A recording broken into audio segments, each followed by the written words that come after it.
with the all right, everyone. And so let's get started. My name is Beth Melon. I'm a supervising attorney at the Legal Aid Society of the District of Columbia in our housing unit, and I have been working with, representing, and advocating on behalf of tenants in the district for 15 years. I'm very happy to be here moderating these candidate forums tonight. I will say to start off with that our forum tonight is sponsored by TENAC, the DC Tenants Advisory Coalition, and co-sponsored by the DC Area Tenants Association Consortium, the DC Tenants Rights Center, DC Jobs with Justice, the DuPont East Citizens Action Association, and the Legal Aid Society of the District of. Tonight we are covering the ward races in the district, and specifically for the next 50 minutes at this point, approximately, candidates in wards 4 and 8. And the general format, since we have 3 of you, we're going to combine, even though I know you're across 2 different wards, have all 3 of you respond in rounds to questions. I will rotate who goes first. And I'm also going to ask you to start any closing remarks you want to make once we go through questions. And we will be seeking to end right at 8:30. And so if we don't get to all the questions, I'm going to try to leave that room at the end to make sure that everyone has a chance to give closing remarks. And so to do that, I will ask you to generally keep your answers to questions to 1 to 2 minutes at most. And with that, I am just going to start by asking you all to introduce yourselves, and starting, Nate Derenge, you are the one I see first in the corner. So if you can start and just introduce yourself. Thank you. Good evening, everyone, and especially good evening to all the Ward 8 voters who might be listening to this live or later. My name is Nate Derenge. I am on the ballot as Nate Ward 8. My website is nateward8.com. I'm one of the 2 Republicans in DC running for a seat on the council, and so that makes me a little bit special philosophically. Yeah, I'm here to take some questions, and I encourage people to go to my website, nateward8.com, and I'm happy to, yeah, I'm glad to participate. Thanks, Beth, for hosting, and I'm thankful for the sponsors. Thank you. Perry Red, would you like to go next, please? Sure. Thank you for having me. I'm Perry Red, ANC Commissioner for BO5 in Upper Northwest DC. I'm a 4th generation Washingtonian who is running in this race out of the sheer need in my community, in Ward 4, need for a righting of iniquities, a righting of injustices, but never falling and walking toward the right. I'm a statehood green candidate, which makes our positions wholly different from what this district is used to. Staunch supporter of DC statehood, child care for all legislation is at the top of my agenda. Housing is a human right, and so I'm joining this forum to address that issue. So thank you for having me. Thank you. And finally, Janeese Lewis-George, if you want to. Hi, good evening, Beth. Good evening, TENAC, and to the other candidates. My name is Janeese Lewis-George. I am the Democratic nominee for Ward 4 in the DC County. And since then, I was successful in the primary, and proud to be the Democratic nominee with the support of TENAC. Issues regarding tenants' rights is one of the reasons that I ran for office. As I've said many of times, it was when I came back from college and the house that I grew up in, the rent had gone up twice and it was going up a 3rd time. And my mom, even with a good union job as a postal worker, couldn't afford for us to stay in that house any longer. and it was TOPA rights, Tenant Opportunity Purchase Act rights, that allowed me to be able to have the house that I have today and to stop my family from displacement.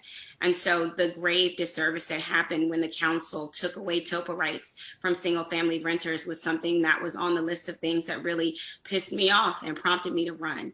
And so I come here with not only a passion and understanding for how this city has treated tenants, but an understanding that we need to do more.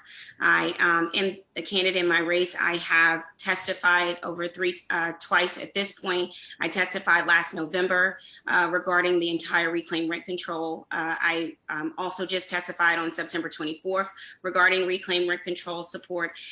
And I will be testifying again on November 5th to support reclaimed rent control, because I do think it's something we need to do, along with addressing the eviction crisis that we have happening in the district that is going to come and is inevitable, and also expanding our ERAP, emergency rental assistance programs as well. And so I'm happy to be here with you to talk about the issues you care about and to talk about how I plan on advocating for them as the Ward 4 council member. Thank you. Thank you. And I hope you all don't mind, it's not too presumptuous. I'm just going to call you by your first names as we rotate around. And I'm going to start just with a question that we're asking about financing of your campaign. And I'll start with you again, Nate, on this one. So the question is, first, are you participating in the public financing system? No, I am not. I don't feel it's right to take money from all the taxpayers to personally finance my campaign. I'm running my campaign on a budget that I'm funding myself. All I have is my website, and I'm running around with a cardboard, sign around Ward 8. So we'll see how effective it is when I have absolutely no money from the state or corporations or whoever. But yeah, I'm self-financing my campaign. I haven't spent much money at all. And just to confirm, are you taking any money from PACs, super PACs, developers, corporations? None at all. I am not. Thank you. Perry, can I ask you the same question? Are you participating in public financing? The answer to the question is no. And the reason for that, which I brought up and had the conversation, and it's an ongoing conversation with the Office of a minor party here in the city, a third party, if you will. In this case, second party, the DC Statehood Green Party, starts off with a donor base from an electorate that is wholly imbalanced, whereas Democrats make up 74% of the electorate, which means right from the beginning, they start with a greater donor base. So in reality, the DC charter has been twisted and just made convoluted by Democrats who fake like their independence when it comes to missing their primary or not being able to win their primary. So no, I haven't participated, and that was intentional. Are you taking any money from PACs, super PACs, developers, corporations? Oh, I thought I mentioned I was a statehood green. We don't take money from PACs or especially from corporations, no. I appreciate the levity. And Janeese, if I can ask you the same question, are you participating in public financing, number one? Yes, I am a DC Fair Elections candidate. I am a proud DC Fair Elections candidate. I believe it's so important. I've said before, like Shirley Chisholm said, if they don't give you a seat at the table, you bring a folding chair. And Fair Elections has given me the opportunity to bring a folding chair to the table and to be able to advocate for DC residents in a different way. One of the most important things to me is that real DC residents are supporting me. I was able to receive over 2,000 in individual contributions. And one of the greatest gifts I received was from a tip worker who gave me at the end of the day his tips, and it only amounted to about $15. But he said, you know what, I believe in what you're standing for. Thank you for standing with tip workers. Thank you for believing in us. And he gave that donation, and it meant something, and it went somewhere. And so Fair Elections is the way to keep big money out of politics, to end the pay to play, especially that we've seen in Ward 4 particularly. And so I'm proud to support the Fair Elections program and proud to be Ward 4's first Fair Elections candidate. And are you taking any money from PACs, super PACs, corporations, or developers? No. I am an eviction defense lawyer, and we're going to start with eviction. So in the District of Columbia, as you may know, we have some of the toughest emergency laws in the nation right now protecting tenants from eviction. No actual evictions until January at the earliest. No new eviction notices or cases filed until March at the earliest at this point. But landlords and their lobbyists now are calling on the council for exceptions to allow them to start to file cases and start evictions, specifically in 3 categories: alleged criminal activity, property damage, and a broad exception for health or safety threats. And I will just mention, against the backdrop of this, for my question, that Georgetown University last week released a report on evictions in DC that showed deep racial disparities. So 60% of evictions occur in wards 7 and 8, which are wards that are 90+% Black, even though those wards only have 25% of all rental units in the district. And specifically to compare 2 wards, the eviction rate in Ward 8 is 13 times higher than the eviction rate in Ward 2. So my question is, will you oppose any efforts to create an exception to the moratorium during the public health emergency? If not, what exceptions would you support and when? And let's start, Perry, with you on this question, if you will.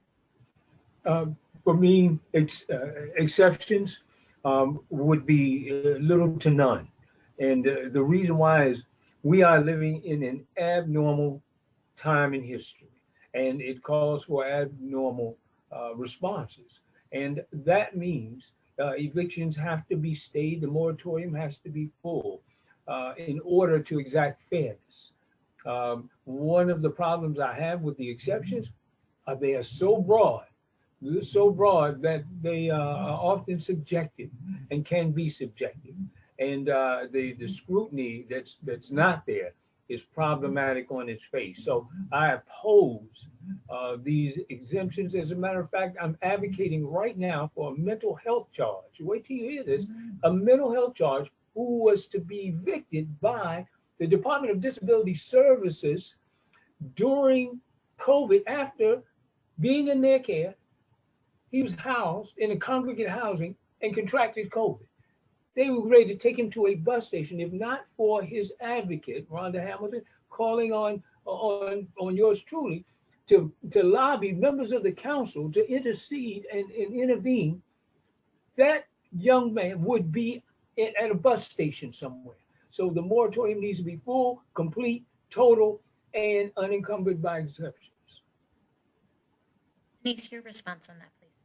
Yeah, absolutely. I'm going to have to agree with Commissioner Red on this, that we do not need to have any exceptions at this time. And in fact, the exception that regarding criminal convictions seems to further create racial disparities that we already see, and seems to be a very, I would say, overtly racist tactic that should be condemned at this point. And finally, Nate, your response on that question. I think the root problem of this whole situation is that the District of Columbia has suppressed the whole district and shut down the restaurant industry, essentially hospitality industry. And really, this is a problem that we've manufactured ourselves. DC should not be fining restaurants. Yeah, I think the root of this whole problem is people don't have enough economic opportunity. So we can talk about this, and we can talk about whatever legislation we propose on whether people can get evicted or not. But I think more effort should be spent on opening up the city. I've discussed this at length on my website, and I feel like this is really just a symptom of the problem, and really we need more economic prosperity so we don't have a giant eviction crisis, which is the hot topic of the night. So I'd like to say we have some other issues that we should address that would prevent this eviction crisis. And yeah, I think that's what I'd like to say about that. Nate, did we cause COVID? We're the blame for that? Well, Commissioner, I think that, of course, I mean, we can blame different groups. I think it starts in China, but I think the response from different government levels across America is usually what's causing the suffering with different amounts of people. There's 50 different states in America, 50 different governors who have been restrictive, have had different levels of restrictions. I think DC has been very restrictive. I've been able to get out of DC a few times, and I've been able to dine at different restaurants and go to places where kids can go to school already. And there have been different responses, and other states have been a lot less restrictive than our district has. And different topic, I'm claiming it's a root cause of all the suffering and now this people who can't pay their rents. But the answer to your question, Perry, Commissioner, is no, like, of course we didn't cause it, but the government response is responsible for a lot of the pain that citizens are feeling. But yeah, totally different discussion, deserves a long talk. Happy to mention parts of it here. All right.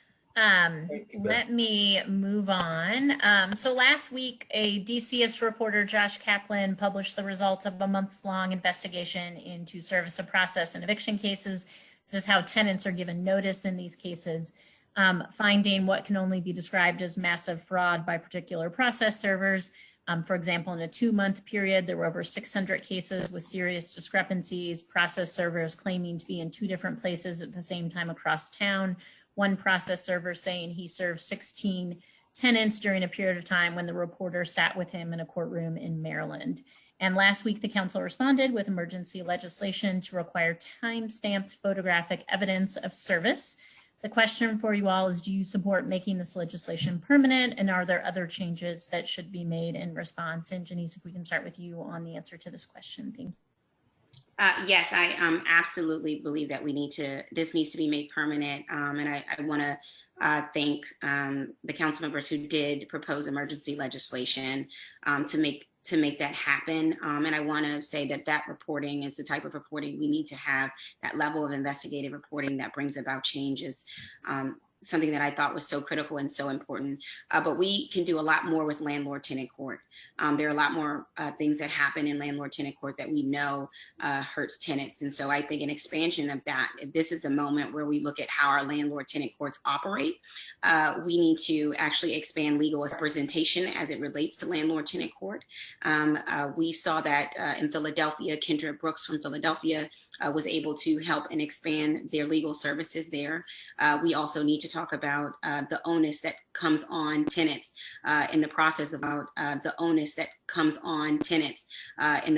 landlord-tenant court. So I think it's an opportunity to not only make that permanent, but also redo the way we do landlord-tenant court in DC as a whole. I ask you to respond on that one next. Me?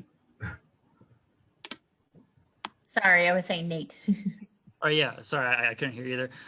As someone who has served people in the past, as one of my jobs a few years ago, I understand, like, I'd go serve someone, then I'd go call the manager, and then they go type up a memo that says at this time at this place I did this thing.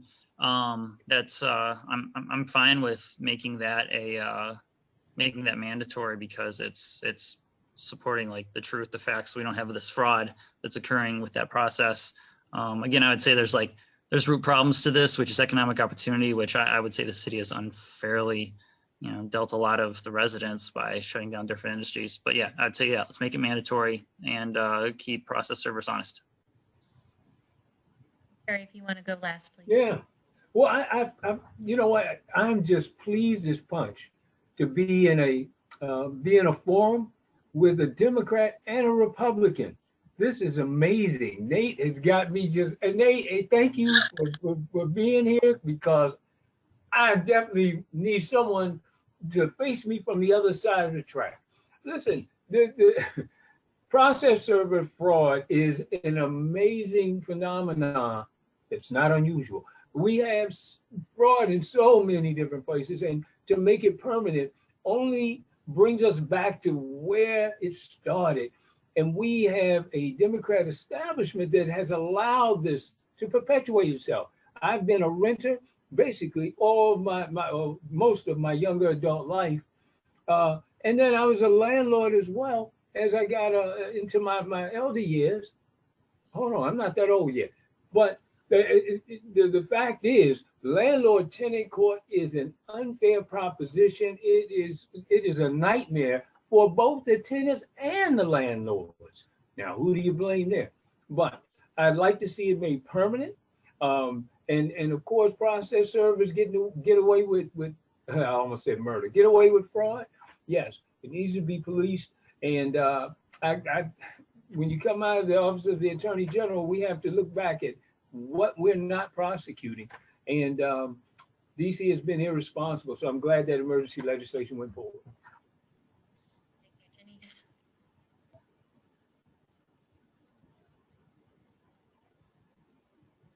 Sorry, Janeese, do you have a response on that? She went first. Oh, she went first. I'm sorry. You all have to help me because I'm not good at Okay. keeping track. Thank Go on you. next. All right. So next question. The council has placed a freeze on rent increases for the duration of the public health emergency. And the question here is, would you support extending that beyond the public health emergency? And if so, for how long? And Nate, you can go first on that one. Thank you, Beth. Well, I hope this isn't a horrible surprise to anyone listening, but as a Republican candidate, I'm definitely more of a free marketer. And I think that when it comes to government restrictions on prices for certain goods, I think that really brings out inequalities. If somebody wants a certain place, a certain location at a certain price, and they're willing to pay that and they're unable to, I think that's sort of inequality. So like, would I be in favor of extending the rent freeze? No, I wouldn't. Thank you. Perry, you next. Yeah, I think you said me. I'm sorry, Ms. George, if I'm out of place. The rent freeze should stay in effect and should stay in effect for 180 days beyond the current place where we are. And just in response to Nate, Ward 8. Now I was born in Ward 8. Actually, I was born in Southwest. I was reared in Southeast, raised in Northeast. I live in Northwest. And what I know is it's extremely important for us to keep DC residents in DC. My family, the majority of the members of my family who were here when I was born, when I was reared, and even many when I was raised, now live in Maryland. They live in parts of Maryland, Southern Maryland. And yes, they travel back into DC from time to time, but breaking up our family unit because of free market capitalism has been not only a thorn in our side, but it's been a death knell to many, especially people of color who inhabited this city in larger numbers when I was young. And some would say, now you've got a better city. I say less diverse city is never better. Thank you. And Janeese, if you want to respond on that one as well, please. Thank you. Yeah, absolutely. I think we need to, I'm going to agree with Commissioner Red here. Ward 4 is in agreement tonight. That we need to extend it until not only till the end of the pandemic, but we need to actually extend it longer than that period. Actually, I think the proposed amount that Commissioner Red just proposed is the first time I'm hearing that that length of time, and I actually would absolutely agree. I think that's a good suggested period of time to extend this, to consider the fact that this pandemic and the impacts of it are going to last much longer than obviously when the emergency ends. And so I think we have to do that. That's our moral obligation at this time, to make sure that we bring back the balance, and well, not even bring back balance because it wasn't balanced before, to address the inequities that have grown since.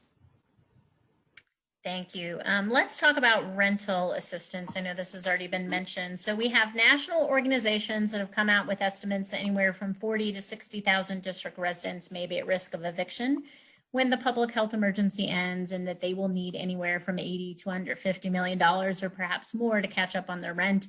And that number is going to grow every month that the public health emergency and record unemployment go on. DC has allocated a little less than 40 million so far, and that's for actually fiscal years 20 that just ended and 21. So a good portion of those funds already are deleted, and meanwhile, federal assistance appears to be stalled out. So if federal funds are not forthcoming, would you support nonetheless increasing local funding including considering raising taxes or other revenue measures? And if not, what do you think needs to be done to ensure that tens of thousands of district residents are not evicted in the coming months? And Perry, I will ask if we can start with you, please. Thank you. Sure. As opposed to Nate in Ward 8, I am for raising taxes on the highest earners here in the district. Now, we have one of the we have one of the most healthy jurisdictions in the country. Paying your fair share should not be a crime. And so I am a large proponent to an even fairer tax structure. Now, the Institute for Taxation and Economic Policy, whom I've worked very, very close to over 15 years ago, with a tax justice nonprofit some years ago, DC has shown itself to be less regressive than 49 other states in the union. But less regressive does not mean not regressive at all. And so we used to brag about our rainy day fund and our surpluses. We've gone mute on that when it comes to the 700 million we're shortfall because of COVID. So the answer to your question, Beth, is absolutely. I am not opposed to raising taxes, and even the wealthy, and this is coming from David Schwartzman, our tax policy expert with the DC Statehood Green Party. We have folks who earn over $1 million or more who are willing to pay more of their fair share, 9.5% for the top 1%. And then when you look at the top 20%, we're talking about folks who pay less than the middle class, the middle 20%. So our tax structure is not as regressive, but it is not progressive. And you need to vote for progressive. That's why I'm running. Thank you. And Janeese, finally, your response on that, please. Yep, I'm absolutely not opposed to raising the taxes when it comes to expanding our emergency rental assistance program. And I want to say two things regarding that. One, I want to touch on the tax piece of that, which is in DC, a household with 60K in income pays a rate of 8.5%. Millionaires pay 8.95% less than 0.5% or more. So New York City, by contrast, that difference would be about 3.5%.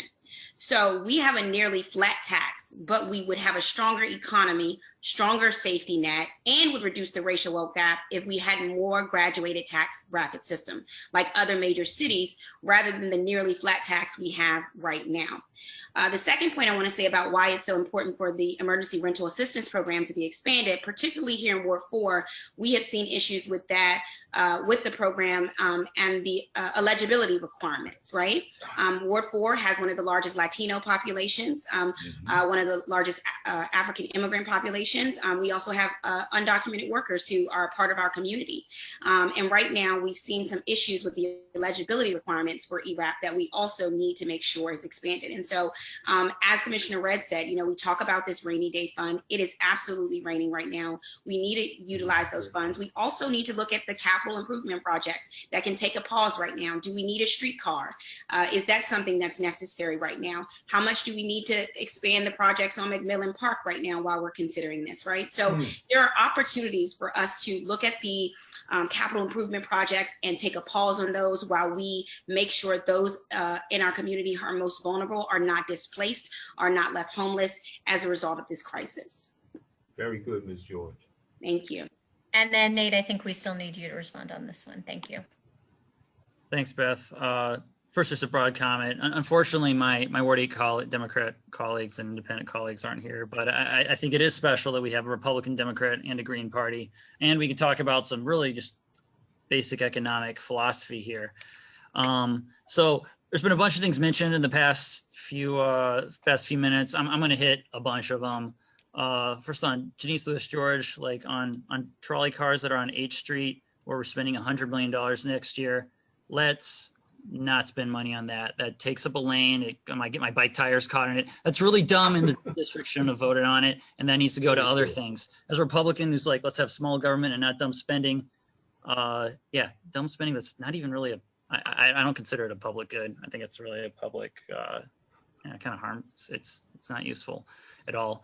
To answer Beth's original question, also like as a Republican conservative free marketer, let's not increase taxes. To answer the original question, and to address Commissioner Redd's topic from earlier on free market, I think like DC as a government has interrupted the free market by oppressing jobs, saying no restaurants you can't open, no hotels you have to do these certain things. And I've talked to people on the streets on Pennsylvania Avenue Southeast who are like, yeah, well, I had 2 jobs, but yeah, since I don't have 2 jobs anymore. And so when we're talking about the racial wealth gap and how we can claim to we'll decrease it because of we'll let people pay their rents easier, I think the real answer, at least a closer answer, would be allow people to work and have jobs instead of being dependent on the DC government paying their rent checks, and let people work and create more income and increase their income instead of keeping them unemployed and just paying off their rent checks and keeping them in limbo with where they're living. Let's create more economic opportunity instead of creating more programs where they can just get by. So to answer your original question, Beth, no more taxes. And let's open up. And Beth, if I may, Nate, yeah. It's hard to work when you're dead. I tell you the truth. And we in Ward 4, we've had the highest COVID infection rate. We've had the highest COVID death rate.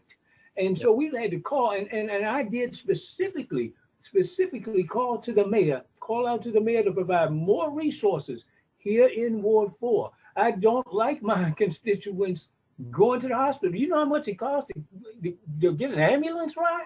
Sure. Listen, you can't work if you're dead, man. You can't work if you're COVID infected. So it's about safety before the economics. And that's the problem with our so-called president. So I'm hoping that you look at it more realistically, Nate, and we can have that discussion. Good point. Thank you. Thank you all. And I do want to say, it looks like Treyon White is here, and the moderators are trying to get him into the room, so to speak, into our virtual room. So hopefully we will be able to figure that out, but I just wanted to mention that.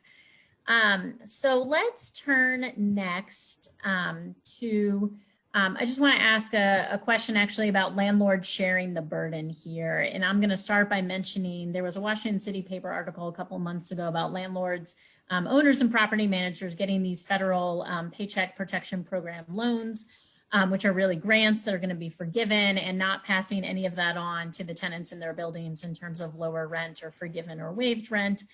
There are proposals to cancel rent and have landlords be the ones seeking assistance.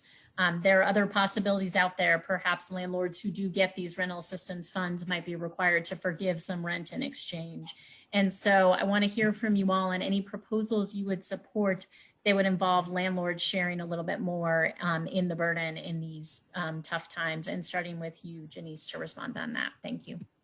Yeah, absolutely. I think it is, the onus should be fully on the landlords to have to seek relief assistance. Because tenants right now are trying to figure out a number of other things, like not only how to pay their rent, but how to afford medical costs, how to afford food on their tables, to make sure their kids are doing okay as far as those parents who have children in childcare or in school. And so I do think it's important for us to shift that burden. And landlords, guess what? They have legal teams. They have the means to be able to secure the funding. They have those things available, unlike tenants. The other thing is that was proposed by at-large council member who's running for at-large council member, I'm so sorry, Ed Lazier, is Ed Lazier proposed something that I agree with, which is a landlord relief fund to assist small landlords who can show they have extreme hardship. And so, Ed proposed where we could, create a fund, a small portion of fund, and we can have landlords apply who say that they need this support and they need this help to be able to do that. If that's something that, people are worried about with the small landlords. So I do support that.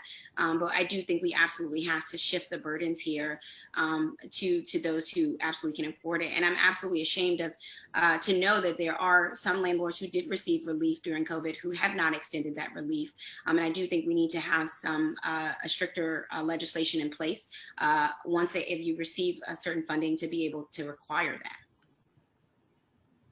Nate, your response on that, please. Nate. Yeah, I am. Okay. Yeah, when I hear of government programs that result in fraud, I think that's just a great argument for free market stuff. It's super unfortunate that the government has programs to relieve small landlords and the landlords don't pay it forward. That's that's unfortunate, and I don't think the government should be playing picking winners in general. I'm a small landlord, and I'm eating the costs because like I'm in a situation where I know my tenants pretty well and we have a great relationship. But I think that Beth, can you repeat the question, please? So the question is just any ideas for landlords to share in the burden. For example, you could cancel rent and have landlords be the ones Got it. seeking Cool. assistance. Yeah, again, I just point to the original cause, which is the government being overly oppressive of the DC economy. If you go to nateward8.com, you can see my research on the coronavirus data where DC does not report on comorbidities. And also it shows like negative case rates occurring.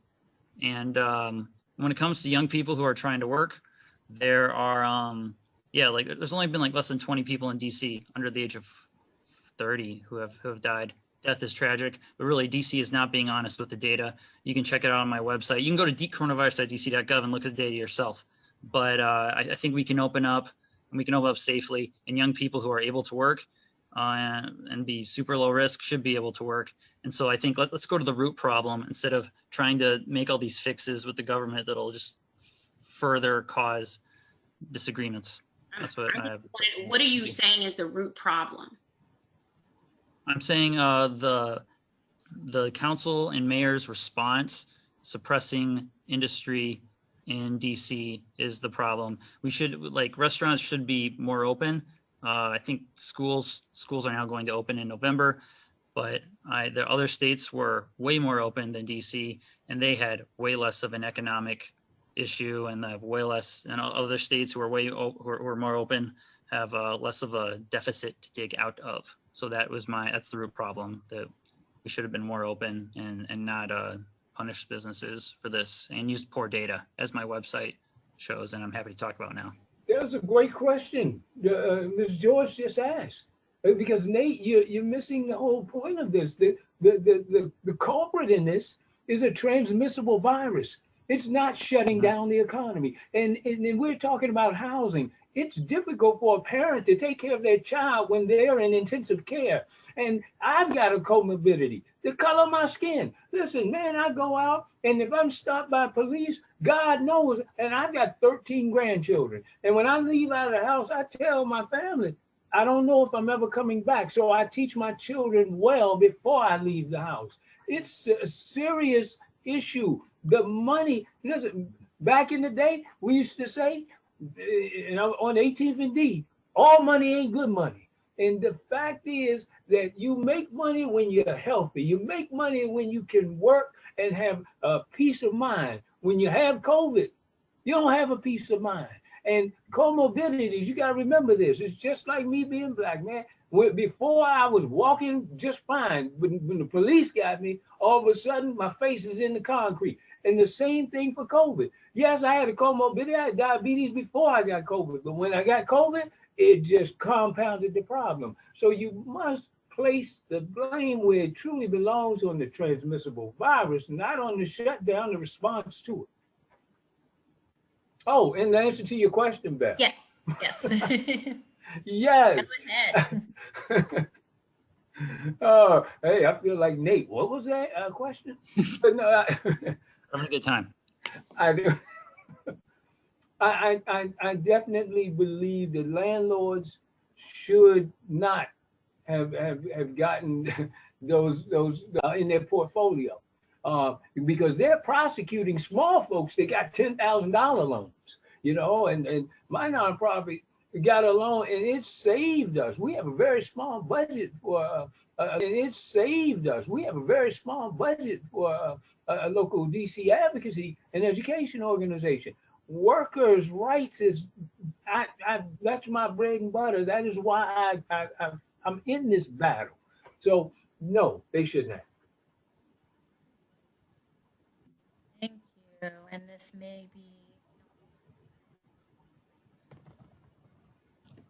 I want to talk about rent control and ask you all to go quickly through some of these questions if we can. So as you may know, the Reclaim Rent Control Coalition, which Legal Aid is a part of, it's about 50 organizations, 5,000 tenants, unions, social justice organizations, tenant advocates coming together to advocate for expansion and strengthening of rent control. I want to go through the elements of that coalition's platform and ask you all if you support those policy changes, and if not, why not, or what would you change? And so let's start with ideas about expansion. Currently, rent control has an exception for small landlords, which is defined as owners of 4 or fewer units. The coalition's proposal is to change that to landlords with 3 or fewer units. Do you support that change? Starting with you, Nate. Thanks, Beth. I think you discussed this a few weeks ago with the legislation from Councilmember White and Anita and Councilmember Bonds. I think, yeah, that I see you nodding. I remember that. With regards to the current legislation, the only thing that I'm currently really a fan of is means testing, although I don't like having more systems and more government programs that just increase expenses for the taxpayer. I think that means testing is a really would be a benefit to make sure people who don't make big money are taking up the supply of housing that could go to people who need it more. I think that's probably the only thing that I would entertain that would make rent control a little bit better. But otherwise, for Ward 8, if you look at rent control stuff, and as for anyone who listened to the hearings that happened a few weeks ago with the new legislation, there was like the developers who spoke, who are a stakeholder in this conversation, talked about how like rent control eats away at profits. And I know from my peers who happen to live in rent controlled places that rent controlled buildings aren't necessarily the greatest places to live, since like I've heard the problems with the infestations of the bugs and rats and other things.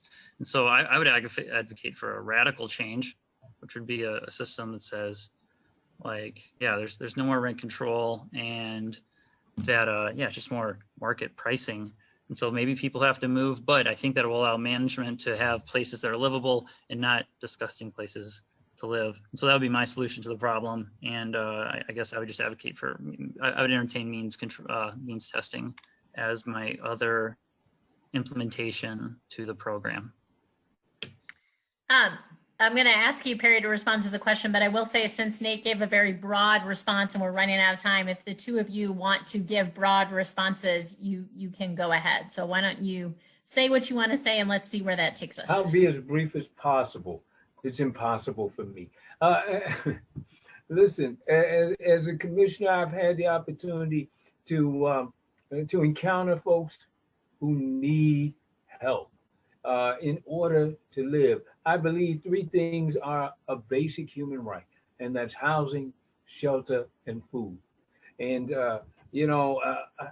for the life of me, I have a problem with rent control not being expanded beyond 1976 built properties. I think properties that were built yesterday should be under rent control. And I'm a strong proponent of it. And, just the fact that we cannot, as opposed to Nate, all due respect, allow the market to police itself.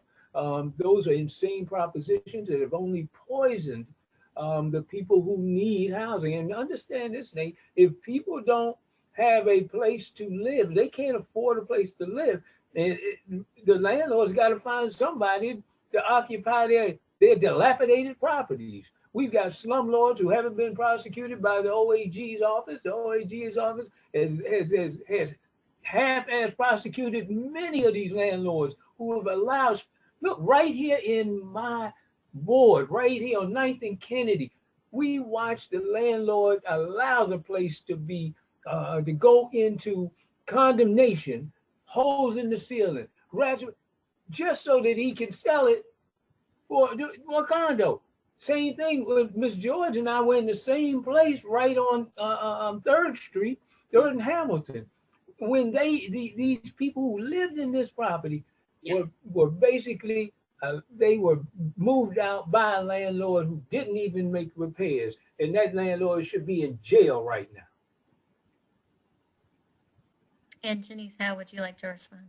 Yeah, I first want to say I'm absolutely against means testing, and I think that's just another way to create more barriers for tenants.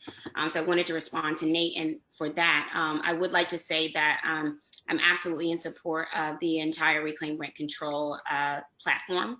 I have, like I said before, I've testified twice, last November and so this September, and I will be testifying again in November. I would like to make sure that we expand and strengthen rent control as spelled out in the Rent Stabilization Program Reform and Expansion Act. I see Councilmember Trayon White from Ward 8 and Councilmember Maria Nadeau from Ward 1. I would like to thank them for actually putting that legislation together, and I hope that we will be able to get that passed. I think we need to expand rent control, limit annual and vacancy increases, especially because we know that CPI has not kept up with wages for individuals. And so until wages are catch up, we should absolutely not have any of the 2% increase on top of the CPI and eliminate those vacancy increases. We need to eliminate voluntary agreements. And while I appreciate Councilmember Bonds, I don't think there's a reason for a 2-year moratorium. I think we already know that voluntary agreements run counter to rent control goals. We've seen the way that they have been utilized, and we see how unfair they have create the unfairness that it creates, and the loss of affordable housing it creates. And so I think we need to actually eliminate the voluntary agreements altogether. And I don't think there's a reason for that 2-year moratorium. I think it's important that the legislation that Councilmember Bonds introduced, while I support some provisions, I think the key things that are missing from that is the eliminating the 2% increase on top of CPI and eliminating vacancy increases. I think we need to expand rent control to cover the newer units. And I believe we also need to work on eliminating loopholes that lead to huge rent increases and the loss of affordable housing. And so I hope that we will be able to be successful in making sure that council representative of the reclaim rent control is passed. And I hope people will come out and testify on that behalf once again, and make sure that tenant voices are heard on that. And why don't we do this, Nate, if there's anything further you want to say, because that was a wonderful summary of the coalition's platform. So if there's anything else you want to add, and I will give you, Perry, the same opportunity.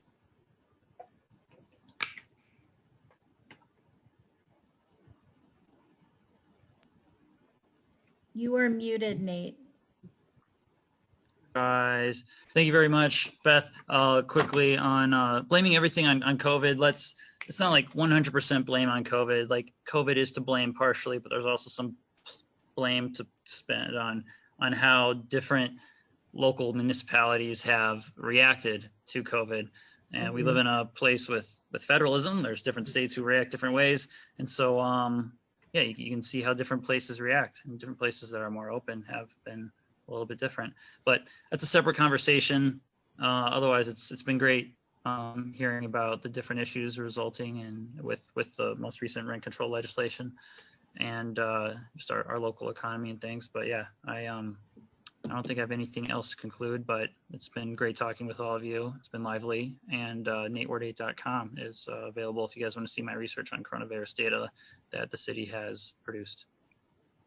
And I was not intending to wrap up all together yet, but we are at closing and you did, so that's great. But Perry, can I ask you, is there anything else on rent control you wanted to add? And then you can also feel free, since Nate took the opportunity, to go ahead and give any closing words you want to. Very responsible. Nate's looking at the clock.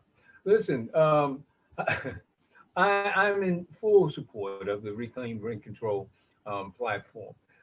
I believe also and fully that the and it seems like a fairy tale, the Housing Production Trust Fund has to be funded from the bottom up. There's been funding priorities that have been wrong, and is just rob those who need the resource. So funding, refunding the Housing Production Trust Fund from the bottom up is a priority. I'd like to see enforcement of inclusionary zoning. I'd like to see it expanded as well. I ran for the DC Council at Large in 2013, and I visited many of these new projects who were supposed to have at the time it was 6 to 10%, I believe, of affordable housing in their their projects that they were building, and they were violating IZ. That's an issue that as your council member, I will put my feet in that, just like wet cement. I'm just big on that one. We have to have a greater investment in the ERAP program, period. And we have the funding for it. That's the part that upsets me the most. The enforcement of landlord maintenance responsibilities. You know, I've got to call on the OAG to actually go in there and take your gloves off. You got to prosecute these people. I feel that way about the Wage Theft Prevention Act. So, and I've seen non-enforcement, and there's some great people in the OAG's office. I tell you, they've worked with me, but man, we can't get them to use their enforcement powers. That's why oversight is so important from the council, and concerted information resource and expanding Schedule H as well. I'd like to see that. And of course, workforce housing in Ward 4. So I'm really looking forward to November 3rd. I want to thank Janeese Lewis-George for stepping up and running. And I want to thank her for being a Democrat, because she gives me something to live for. And that's a different way. New way, new day, Perry Red 4, number4council.com. And thank you, Beth. You did a wonderful job. Thank you. And Janeese, I know you have to run, but if there are any final words you want to share before you have to sign off, thank you so much. Yeah, I do have to run, but I want to I just want to thank you for hosting. Thank you for moderating this really important discussion. You know, when it comes to rent control and reclaiming rent control, I'm going to fight all the way through. I hope that in November we will be able to get this done. But if we are not able to get it done in November, I will be ready to fight starting in January to make sure that we get it done, because I think it's so important. In addition to that, I think we have to look at other ways to produce affordable housing. One of the things that another council candidate, actually at-large council candidate, Will Merrifield, has been talking about that I've been exploring as well is social housing. And I do think DC needs to expand the stock of housing that is outside of the private market for families at a range of income levels. I think it's so important for us to look at that and make sure that we're doing what we're supposed to do. And I don't think we can depend on the market, as Nate would say, to make sure that happens. Through social housing, the market pressures that lead to price increases and rapid evictions would actually be eliminated. I think we need to make a further commitment to funding needed every low-income family struggling with making rent payments at this time. That's expanding, obviously making sure the Housing Trust Fund is utilized correctly, but also making sure that we are actually creating workforce housing as a part of that. And I do want to say that when it comes to issues regarding housing, we know that like Perry has already said, you know, I think housing is a human right. We also know that housing is healthcare. So as we come out this pandemic, it's so critical for us to take the lens that housing is healthcare, because of the fact that if we do let this eviction crisis happen, we're going to see greater numbers of individuals who are going to be suffering from healthcare issues. And so we know that's the case. So we have to do what it takes. I look forward to working with TENAC. I look forward to working with Legal Aid, to all of the organizations represented here, our Uptown Tenant Association, which I'm proud of the work they do, LADC, as well as our DSA Stomp Out Slumlords. And so I look forward to being an advocate and fighting with you. You can go to JaneeseForDC.com to learn more information, and I hope to earn your vote on November 3rd. Thank you. Thank you so much to the three of you. You really did cover a spectrum, and we got to talk about a range of issues, and this has been a lot of fun. I know that Councilmember White is still trying to join us. I am happy to stay on for a few minutes. I have two kids upstairs who are witty, but I am happy to stay here for a little bit and see if we can get him in. And Nate and Perry, it is up to you if you want to hang on for a minute or go ahead and sign off. But thank you so much for joining us. Councilmember White, you're one of my favorite folks. Missed you tonight. Thank you so much, Beth. Thank you, Nate. Nice to meet you, sir. Beth, I'll hang out for a few minutes. That's cool. Yeah.